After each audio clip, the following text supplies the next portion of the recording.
Hey there, what's up internet? My name is BlackLightAttack. Today we are playing some Spy and then later some Soldier, TF2. We are using the loadout that you see on your screen right now. And it's basically just stock Spy with some reskins. And I think I'm going to take that page from Germa. I'm taking a page from Germa there, showing my loadout at the beginning of each video. If you guys haven't seen Germa somehow, I don't know how you would have seen me, but not Germa. He's also a TF2 commentator. He's much bigger than I am on YouTube. And he's a really great guy. Check him out, please, please, please, if you haven't already. He's awesome. I love him, and that's my shout out for the day. Before we get started, I do want to give a huge shout out, lots of love to a fan named Marble Cake, who was kind enough to donate a, well, not even donate really, just gift a unusual hat to me. And it was really nice of him. He gave me a bubbling virtual reality headset for the engineer, and it was just out of the kindness of his heart. He liquidated his backpack. He was getting rid of his entire backpack for money, and he saved that one hat just for me. Now, normally, people do ask if they can give me gifts a lot. I usually say no. I'm a little uncomfortable receiving gifts from people because a lot of people say, hey, I want to thank you for the videos you put up, but I do this for free. I don't feel like I need any physical reward, any sort of tangible reward for it. But not even. I mean, I get paid for it, so I mean, I don't feel like you guys owe me anything. Of course not. That would just be silly. But he did say that he liquidated the backpack and he kept that hat specifically for me. So it just felt like it would have been rude to say no at that point. So I did. This is the first time I think. This actually isn't even the first time somebody has offered me an unusual. I have turned down people who have offered unusuals in the past, though. But anyway, thank you so much, Marble Cake. It was really nice of you to think of me like that. And I do appreciate it. I was supposed to say thank you in earlier videos, and I guess I forgot because I'm a huge piece of shit. I'm sorry. I'm sorry. But, yeah, speaking of hats and stuff, that is probably why I'm using the invisibility watch right now. I guess I should explain that. Why are hats making me use the invisibility watch?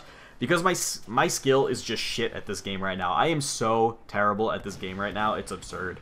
And I really need to improve. So whenever I'm not doing well with Spy, I always go back to the invisibility watch and try to get my skill back up, because invisibility watch forces you to play smarter and have more situational awareness, whereas with DR you can kind of just go balls deep, which is very useful in very many scenarios, and the DR is still a really good weapon, but it can give you some really bad habits. So whenever I'm playing like an idiot, I tend to force myself to use the invisibility watch to try to train back up and start to play smarter.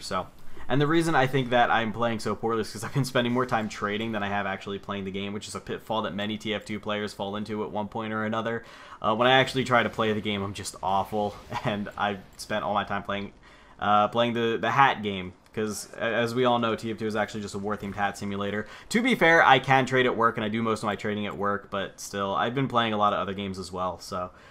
Biggest one of them is probably Animal Crossing. I've been playing Animal Crossing New Leaf on the 3DS. It's so good. Anybody who's into Animal Crossing, it's so amazing. Please pick it up. I really love that game. If you liked previous installments, it's honestly, I mean, it's a lot like the previous ones. Each Animal Crossing is always like previous Animal Crossings, but there's so much more to it. A lot of stuff has been made a lot easier. It's like small little convenient things, like if you want to donate fossils to the museum, you can donate them en masse rather than one at a time, which is always a pain in the ass. Little things like that here and there. And there's also a new island that you can go to that's open at all hours of the night, so if you're a night owl like me, there's always something to do, and you don't always have to change your DS clock. So, that's pretty cool. Now we're transitioning into the Soldier gameplay. This is just King of the Hill on Harvest. No, I'm sorry, not Harvest. This is Sawmill. And using the loadout you see on your screen now. And... this was one of those times a random medic just like locked onto me and was like, hey, we're going to be best friends. And I was like, yes, let's be best friends. And we just absolutely rolled the server, and it wasn't even close to fair. Yeah, other stuff I've been playing, I got a little bit back into Ni no Kuni. I've been playing Dust in Elysian Tale, which is really cool. It's an indie game. It's a 2D brawler beat 'em up with a lot of RPG elements and a really good story and stuff. It was made by one guy. It's like really incredible. I picked up The Last of Us and haven't even gotten to touch it yet. I just haven't had time.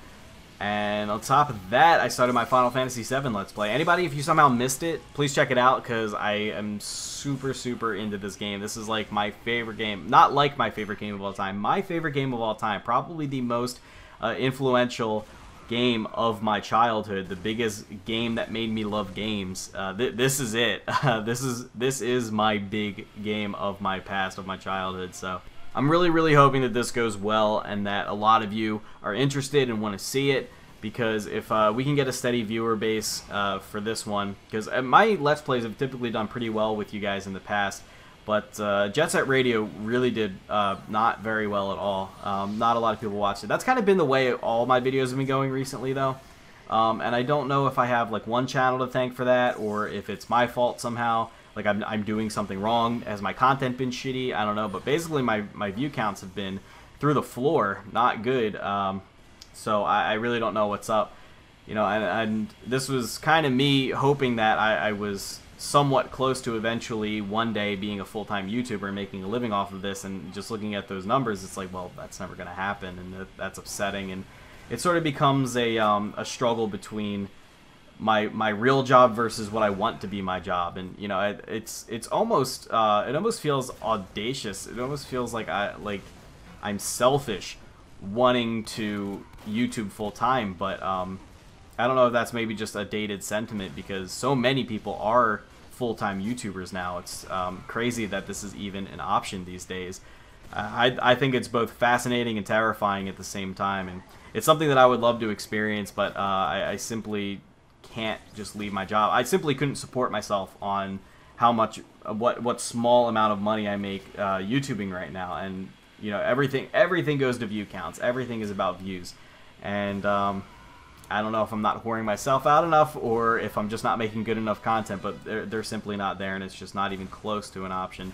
Sometimes I feel like my job is really what's keeping me back, because I feel like if I didn't have my full-time job, I wouldn't be tired and miserable all the time, and I would have time and energy and drive and gusto to make good quality videos that people would want to watch. But of course I can't, you know, you can't not have money. You can't live without an income, you know, especially when you're 24 and still living with your parents, almost 25, still living with your parents, and you want to move out.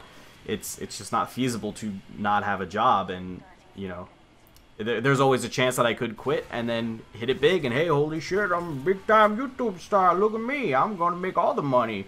I'm going to make all the money playing TF2 and watching ponies. But, you know, that's a very small chance, I think, of that happening, so it's not something I'm willing to risk at this point, you know. In the meantime, I'm just going to keep at it. I'm going to try to improve my content. I'm going to try to give you guys better stuff. And, you know, I was talking about this with the stream viewers earlier tonight, all very understanding, awesome people. But anyway, that's my little thought for the day. The lesson here is thank you, Marble Cake, and everybody should watch Final Fantasy VII. Thank you, goodbye, love you.